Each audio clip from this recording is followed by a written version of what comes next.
पड़ोसियों की सीमा पर नजर गड़ाए बैठा ड्रैगन वक्त की मियाद में बंधा रहा, लेकिन अब वो अपनी हसरत पूरी करना चाहता है। चीन के प्रेसिडेंट शी जिनपिंग उस ख्वाहिश को पूरा करने की कोशिश में फिर से जुट गए हैं, जिसकी कल्पना को साकार करने के लिए उन्होंने अपने सैनिकों की गर्दन हिंद के वीरों के हाथों में दे दी थी।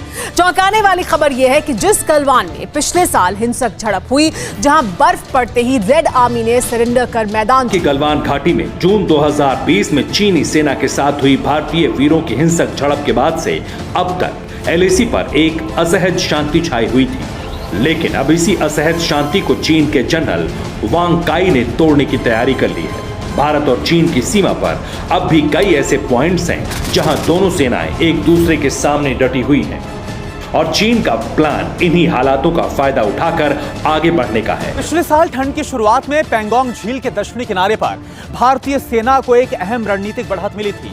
चीन ने अपनी सेना को पीछे हटा लिया था और इसके बाद इस बात की उम्मीद थी कि चीन गोगरा हॉट स्प्रिंग, डेपसांग और डोकलाम से भी अपनी सेना को वापस बुला लेगा, लेकिन ऐसा हुआ नहीं। चीनी सेना ने एलएसी पर अपनी गतिविधियां बढ़ा दी है और इसी से भारतीय सेना की चिंता बढ़ गई है और चीन की सेना की धोखेबाजी से वाकिफ भारतीय सेना ने एलएसी पर अत्याधुनिक हथियारों की तैनाती इसीलिए बढ़ा दी है। और यह कोई आशंका नहीं है, बल्कि इसके प्रमाण भी मिल गए हैं कि चीन हिंदुस्तान की पीठ में खंजर घोंपने की पूरी तैयारी कर चुका है।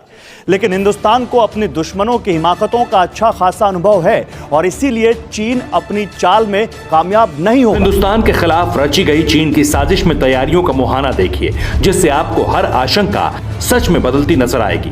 चीन क्या कर रहा है, क्या करने की फिराक में है, इसकी तस्वीर पानी की तरह साफ हो जाएगी।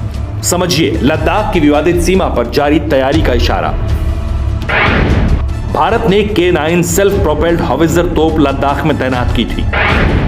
155 mm की ये K9 तोप 30 सेकंड में 3 गोले दाग सकती है। चीन इसके जवाब में PCL 181 सेल्फ प्रोपेल्ड तोप लद्दाख लाया है। चीन की इस 122 mm की तोप को उन्नत भारत ने एलएसी पर चिनूक हेलीकॉप्टर तैनात किए हैं। इसके जवाब में चीन ने Z-20 हेलीकॉप्टर उतारे हैं। चीन ने Z-8G विशाल हेलीकॉप्टर भी तैनात किया है। हालांकि लद्दाख में भारत को एयर स्ट्रिप का फायदा मिलेगा, यानी अब तक मामला तकरीबन बराबरी का नजर आ रहा है। भारत के पास प्लस पॉइंट वो इलाके हैं जहां भारतीय सैनिक बहुत आसानी से और चीनी फोर्स के आने से पहले तैनात हो सकते हैं और इन्हीं पॉइंट से चीनी सेना के बढ़ते कदमों को रोका जा सकता है। लेकिन इस बार दिक्कत है एलीट 13th ग्रुप आर्मी और उसे निर्देश देने वाला लेफ्टिनेंट जनरल वांग काई, जो किसी भी हद तक जा सकता है। कौन है वांग? तो चलिए शुरुआत करते हैं इस वक्त की सबसे बड़ी खबर के साथ। आपको बता देना चाहते हैं एक बार फिर से है दोस्तों, चाइना भारत पे अटैक करने के लिए पूरी तरीके से तैयार हो चुका है। यहाँ पे भारत भी मुंह तोड़ जवाब देने के लिए पूरी तरीके से तैयार है। जैसे ही आदेश मिलेगा पूरे चीन को उड़ा दिया जाएगा। जी हाँ दोस्तों, क्योंकि आप सभी को पता होगा कि जितने भी देश हैं सभी भारत के समर्थन में। अगर विश्व युद्ध हुआ तो एकदम चीन का दोस्तों नक्शे से नामो निशान मिट जाएगा।